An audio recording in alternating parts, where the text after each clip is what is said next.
পবিত্র কোরআনের মধ্যে আল্লাহ বলেছেন, কদ আফলাহাল মুমিনুন আল্লাযীনা হুম ফি সালাতিহিম খাশিউন। মুসলমান মুমিন সফল হয়েছে কারা? যাদের নামাজের মধ্যে খুশু আছে। কি আছে? খুশু। খুশু মানে কি? খুশু অর্থ হচ্ছে আপনি যখন আল্লাহর দরবারে দাঁড়িয়েছেন, আপনি ভিতর বাহির, আপনার ভিতর থেকে মহান আল্লাহর দরবারে দাঁড়িয়েছেন, এটা মাথায় এসে যখন আপনার ভিতর জগৎ কেঁপে উঠবে, আপনার ভিতর জগতের যে কনসেন্ট্রেশন সেটা যখন নামাজ থেকে বাইরে যাবে না, আপনি যখন ভিতর এবং বাহির থেকে ফুললি নামাজের মধ্যে ফোকাস করবেন, ওটাকে বলা হয় খাশিউন। কি বলা হয়? খাশিউন। ফিকার কিতাব যদি আপনি পড়েন, তো ফিকার কিতাব শুরু হয় কিতাবুত তাহারা দিয়ে। কি দিয়ে? তাহারা দিয়ে।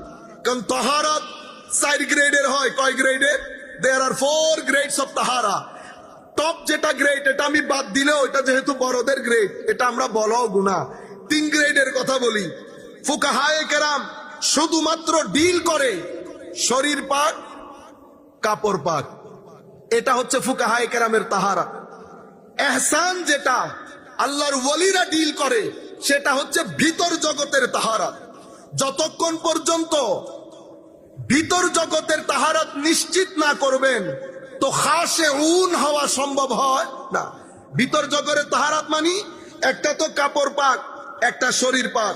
কিন্তু আমার আল্লাহ চোখ দিয়েছেন, চোখকে অশ্লীলতা থেকে পবিত্র করতে হবে। যুবকদেরকে বলছি বিশেষ করে, আমাকে আল্লাহ 5 ফ্যাকাল্টি অফ সেন্সেস দিয়েছেন।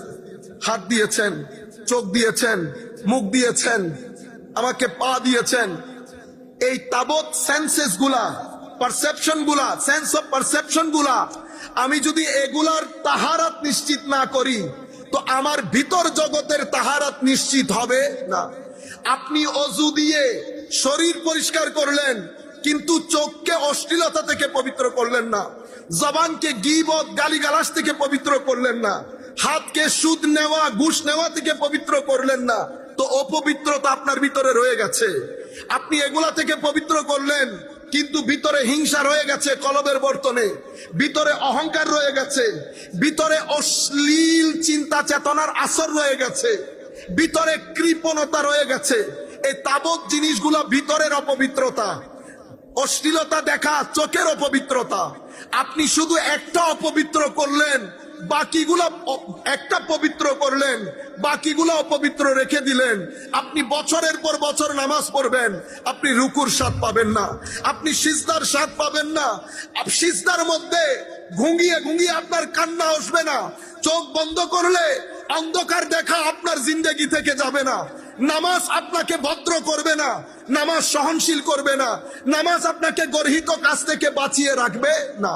আমাদের রিথিং করা দরকার যে আমার নামাজ আমার ব্যক্তি জীবনে কেন কোনো কাজ করছে না।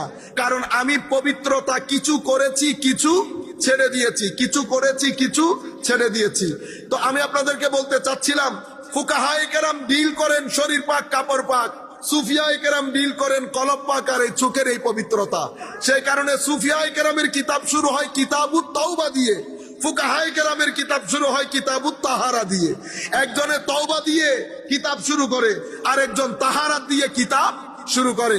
এই ক্ষেত্রে মুহাদ্দিস কুল শিরোমণি ইমাম নববী রাহমাতুল্লাহি আলাইহি ওয়া নাফা'না বিউলুমিহি ফিদ দারাইন আমিন, উনি এই ক্ষেত্রে ওনার কিতাব রিয়াদুস সালেহিনের মধ্যে মিক্সচার করেছেন।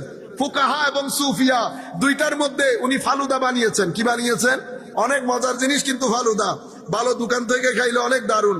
ফালুদা বানিয়েছেন। দুইটার সংমিশ্রণ উনি ওনার কিতাবের মধ্যে, আপনি যদি চ্যাপ্টার গুলা দেখেন বুঝতে পারবেন। আমি বলতে চাচ্ছিলাম, দ্বীনের ভিত্তি 3টা জিনিসের উপর রেখেছে, ইসলাম, ঈমান, ইহসান। আপনি এই 3 শব্দের মূল শব্দের দিকে যদি যান, তো আপনি ঘুরে ফিরে পাবেন শান্তি। কি? শান্তি। ইসলামের মূল শব্দ শান্তি এবং নিরাপত্তা, ঈমানের মূল শব্দ শান্তি এবং নিরাপত্তা, ইহসানের মূল শব্দ হুসন, জামাল, বিউটি। আপনি পুরা দ্বীনের কনসেপ্ট, দ্বীনের মেসেজ, পুরা বিষয়গুলা যদি আপনি যাচ পড়তাল করেন, 3 শব্দের মূল শব্দগুলো আপনাকে বলে দিবে আপনার দ্বীন কি চায়, আপনার দ্বীন কি চায়।